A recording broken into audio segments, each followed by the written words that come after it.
Hello students, welcome to today's class, Chapter 10, Arithmetic Progression, Word Problems, Exercise 10E. Refer your textbook for the questions. It is in page number 147. Question number 1. Two cars start together in the same direction from the same place. The first car goes at uniform speed of 10 km per hour. The second car goes at a speed of 8 km per hour in the first hour and thereafter increasing the speed by 0.5 km per hour each succeeding hour. After how many hours will the two cars meet? Let us understand this question by listing out the given terms. It is said that the first car will move at a uniform speed. So speed of the first car is 10 km per hour and it is fixed. But what happens with the second car? The second car starts its journey with a speed of 8 km per hour for the first hour. So for the second hour, the speed of the second car is increased by 0.5 km. Then again in the third hour, again it increases 0.5 succeeding hour, that is increasing the 0.5 km of each succeeding hour. That means to say first hour speed is 8 km per hour, second hour it is 8.5. 8 plus 0.5 is 8.5. So speed of the car in the third hour will be equal to 8.5 plus 0.5, that is 9 km per hour and so on. It is very much clearly said in the question that speed of the second car goes at a speed of 8 km per hour in the first hour and thereafter, that means after first hour, increasing the speed. As it is increasing the speed, we have made plus. How much it is increased? Increasing the speed by 0.5 km each succeeding hour. So for the succeeding hour, we need to add 0.5 to get the speed of the current hour. So as these terms, if you just observe, it is very much sure that they are in AP. After how many hours will the two cars meet? That is the question. What does it mean? It means that the two cars travels the same distance. That is, distance travelled by the first car is equal to distance travelled by the second car. So this slide, till now what I have explained is only for your understanding purpose, children. So now onwards what I am going to say, just note down this in your classworks. Let us consider the two cars will meet after n hours. So what will be the distance then? Distance travelled by the first car will be equal to 10n. Why? Because 10 is the speed, n is the time, distance is equal to speed into time. Similarly, what will be the distance travelled by the second car? Distance travelled by the second car, when we have listed out as the speed of the second car is not uniform, so we have very much sure that its speed is increasing when compared to the succeeding hour by 0.5 km. So we can consider this as the given terms are in AP. This distance travelled by the second car will be calculated by sum of n terms of an AP, where A, that is the first term, is 8 km and the difference, common difference, is half kilometer per hour. Consider the distance of first car as Sn, that is 10n, and the speed of the second car as n by 2 into 8 plus n minus 1 into 0.5. Cancel n and n, then take the cross multiplication. 10 into 2 will be equal to 20. 2 8s are 16, open the bracket, plus 0.5 into n minus 0.5. After simplification, you will get the value of n as 9. That means to say that the two cars will meet after 9 hours. Question number 2. A sum of rupees 700 is to be paid to give 7 cash prizes to the students of a school for their overall academic performance. If the cost of each prize is rupees 20 less than its preceding price, Find the value of each of the prices. If you just think it practically, it is very easy to identify how to solve this. Just imagine that you have sum of rupees 700. Now this has to be distributed among 7 students. If it is said like that, if it is to be distributed among 7 students equally, very much easy. 700 by 7, we could have distributed 100 rupees to each student. But there is a condition. What that condition? The condition says that if the cost of each price is rupees 20 less than its preceding price, whatever the price you are giving for one student, so the next student will get minus 20. Similarly, it continues till you reach the last price, so that all your sum of money 700 should be used to give the cash prize for the 7 students. So let us consider the sum, that is Sn, as the total amount of rupees 700, and the first prize be A, and the number of prizes will be equal to 7. As there are 7 students, now 700 rupees should be divided among 7 students. Consider cost of each prize is rupees 20 less than its preceding term. As it is said that rupees 20 less than its preceding term, we can represent D as minus 20. Calculate the sum of n terms by using the formula n by 2 into 2a plus n minus 1 into d, where we know that sum as 700 and a is kept as it is and d is considered as minus 20. After simplification, value of a will be equal to 160. Now we know the value of a, we need to find out what is the value of each price. So consider the cost of first prize is 160, second prize will be 160 minus 20, that is 140.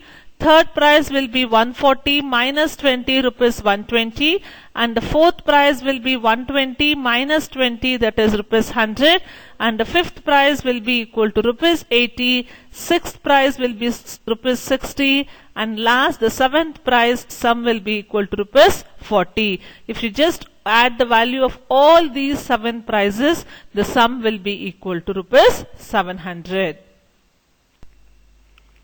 Question number 3. An article was bought by paying rupees 28,000 at once or by making 12 monthly installments. If the first installment paid is rupees 3,000 and every other installment is rupees 100 less than the previous one, find the amount of installment paid in the 9th month and the total amount paid in the installment scheme. So an article was bought by paying rupees 28,000 at once. If not, it can be paid by making 12 monthly installments. That means to say number of installments is equal to 12. As the first installment is given as rupees 3,000, consider A, the first installment, as rupees 3,000. It is said that every other installment is rupees 100 less than the previous one. That is the common difference minus 100. In the sub question 1, we need to find out the amount of installment paid in the 9th month. Amount of installment paid in the 9th month means that is the 9th term T9, which is equal to A plus AD. Value of A is 3,000 and value of D is minus 100. So the amount leads to rupees 2,200. The second sub question says that total amount paid in the installment scheme. As there are 12 installments, value of n will be equal to 12. A is given as 3,000 and D is considered as minus 100. Total amount paid in the installment scheme means S12, sum of value of the total 12 installments. Calculate S12 by using the formula n by 2 into 2a plus n minus 1 into d, where value of n is 12, value of A is 3000 and D is minus 100. 12 by 2 is written as 6. 2 into 3000 is 6000 plus 11 into minus 100 is minus 1100. So S12 will be equal to rupees 29,400. That is the total amount paid in the installment scheme. Question number 4. A manufacturer of TV sets produces 600 units in the third year and 700 units in the seventh year. Assuming that the production increases uniformly by a fixed number of years, find the production in the first year, the production in the 10th year, and the total production in 7 years. As it is given as the production in the third year as 600, let us consider the production of the first year as A and the number of units by which the production increases every year be the D, the common difference. Consider T3 as A plus 2D, that is equal to 600 production in the third year. Similarly, the production in the seventh year is considered as A plus 6D, which is equal to 700. This is the given information. Consider the equation 1 and 2. Try to simplify so that value of D will be equal to 25. Find out the value of A, that is equal to 550, that is the production in the first year. The second sub-question says to find out the production in the 10th year. That means to say calculate T10, that is equal to A plus 9D. Value of A is calculated as 550 and D is 25. So the production in the 10th year will be equal to 775. The third question says that find the total production in 7 years. Total production in 7 years means it is the total production after 7 years. Just try to understand the difference, children. In the previous sub-question, we calculated the production in the 10th year. That means number of units produced in the 10th year. If the question is total production in 7 years, means it includes the production from first year to 7th year. That means to say we have to find out S7 by using the formula n by 2 into 2a plus n minus 1 into d, where value of n is 7, a is 550 and d is 25. Then the sum will be equal to 4,375, that is the total production in 7 years. Question number 5. Mrs. Gupta repays her total loan of rupees 1,18,000 by paying installments every month.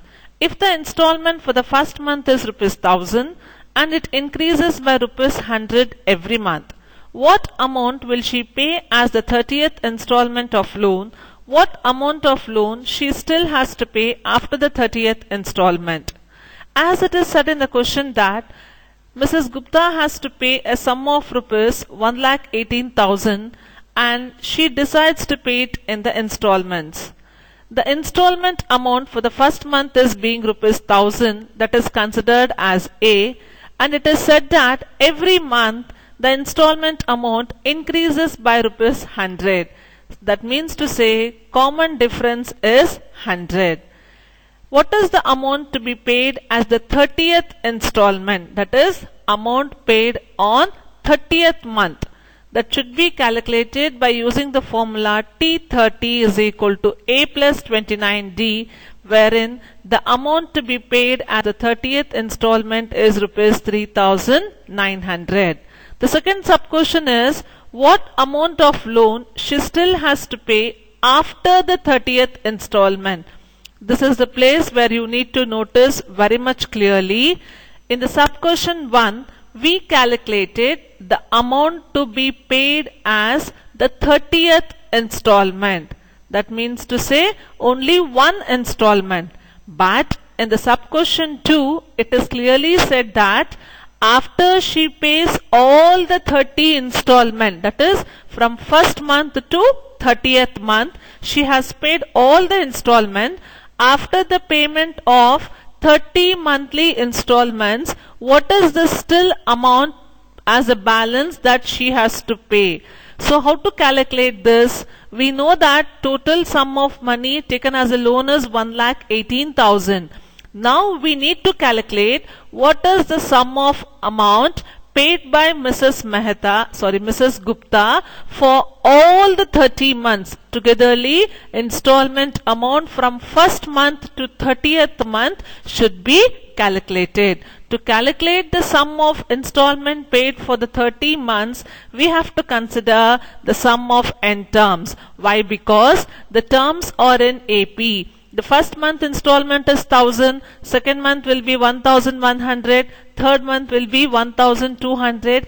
Every month rupees 100 is increasing. That fixed amount is increasing. That we call it as common difference in AP. That is why to find out the sum of amount paid after the 30th installment, we have to calculate S30. By use the formula Sn is equal to n by 2 into 2a plus n minus 1 into d. So the sum of amount paid after the 30th installment, what is the amount paid by Mrs. Gupta? That is equal to 73,500. Many of the students will go wrong with this step. Why? Because in the first step we have calculated the 30th installment amount as 3,500. If you consider that as the amount paid after 30th installment, 100% your problem will be wrong. Try to understand. 30th installment is different. Amount paid till 30th installment is different. 30th installment includes only the amount paid for 30th month. Total sum of money paid till 30th installment includes the amount paid from first month to 30th month. So the total sum of money paid as loan, that is equal to 73,500. So let us calculate the balance amount, that is equal to rupees 44,500. After paying the 30 installment, Mrs. Gupta has to repay still rupees 44,500. That is the loan amount balance. By this we have completed all the first 5 problems of exercise 10E. Thank you children. Have a nice day.